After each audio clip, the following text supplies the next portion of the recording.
आधी रात का सन्नाटा पूरे माहौल को और भी रहस्यमयी बना देता है। तभी अचानक मायरा दादीसा को एक कॉल करती है और उनसे कहती है कि अगर उन्हें सच जानना है तो तुरंत घर के पीछे वाले गार्डन में अकेले आना होगा।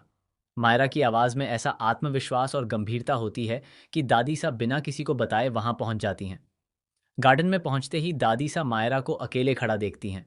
उनके चेहरे पर गुस्सा, दर्द और उम्मीद तीनों एक साथ दिखाई दे रहे होते हैं। दादीसा मायरा से कहती हैं, मुझे तुमसे बहुत उम्मीद है। तुम अभीरा की बेटी हो, इसलिए मुझे विश्वास है कि तुम अपनी माँ की तरह समझदार हो। अगर तुम चाहो तो इस बिखरे हुए परिवार को फिर से एक कर सकती हो। मायरा हल्की सी मुस्कुराती है, लेकिन उसकी आंखों में वर्षों का दर्द साफ दिखाई देता है। वह कहती है, दादी सा, आपने ही मुझे सिखाया था कि रिश्तों को उतना ही खींचना चाहिए जितना उन्हें संभाला जा सके।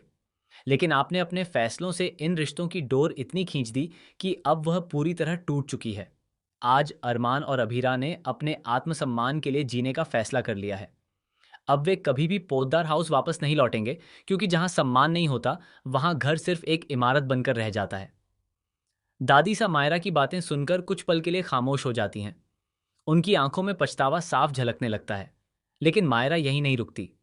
वह आगे कहती है, जब हमें आपकी सबसे ज्यादा जरूरत थी तब आपने हमारा साथ छोड़ दिया। आपने हमारी बात सुने बिना दूसरों पर भरोसा किया। आज अगर हमारा परिवार बिखरा है तो उसकी सबसे बड़ी वजह आपका एक गलत फैसला है।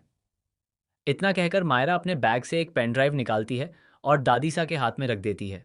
वह कहती है, इस पेन ड्राइव में वह सच्चाई कैद है जिसे जानने के बाद आपकी पूरी दुनिया बदल जाएगी। इसमें दिशा बहू के हर झूठ, हर साजिश और हर धोखे का सबूत मौजूद है। जिस बहू पर आपने आंख बंद करके भरोसा किया, उसी ने इस परिवार को अंदर ही अंदर तोड़ने की साजिश रची थी। दादीसा कांपते हुए हाथों से पेन ड्राइव को देखती हैं। तभी अचानक झाड़ियों के पीछे किसी के छिपे होने की आहट सुनाई देती है। मायरा तुरंत वहां दौड़ती है, लेकिन तब तक वह शख्स अंधेरे में गायब हो चुका होता है। दोनों को बिल्कुल अंदाजा नहीं होता कि कोई उनकी पूरी बातचीत सुन चुका है। दूसरी ओर दमयंती जी अपनी खिड़की से ये सब देख रही होती हैं। जैसे ही उनकी नज़र पेनड्राइव पर पड़ती है, उनके चेहरे का रंग उड़ जाता है।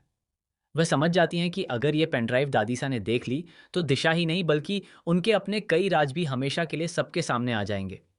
उसी पल वह अपने एक पुराने साथी को फ़ोन करके आदेश देती हैं, किसी भी कीमत पर वह पेनड्राइव सुबह होने से पहले मेरे पास पहुंचनी चाहिए।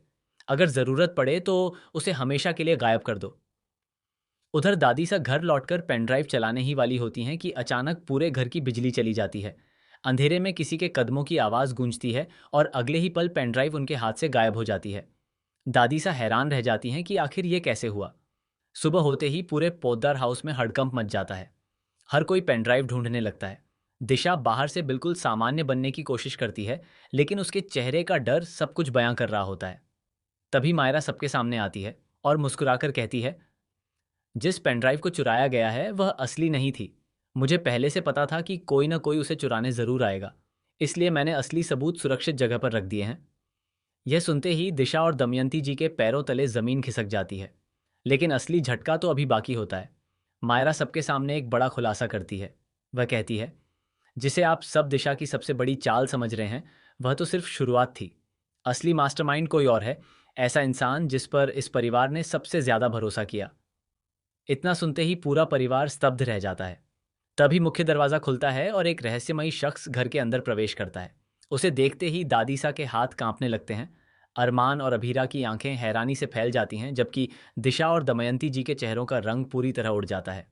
वह रहस्यमयी शख्स मुस्कुराते हुए कहता है, अब समय आ गया है कि पोद्दार परिवार को उसके सबसे बड़े धोखे का सच पता चले। क्योंकि जिस राज को सालों से छिपाकर रखा गया था, आज वही राज इस परिवार की किस्मत हमेशा के लिए बदल देगा। यहीं पर कहानी एक ऐसे चौंकाने वाले मोड़ पर खत्म होती है, जहां हर रिश्ता, हर भरोसा और हर सच पूरी तरह बदलने वाला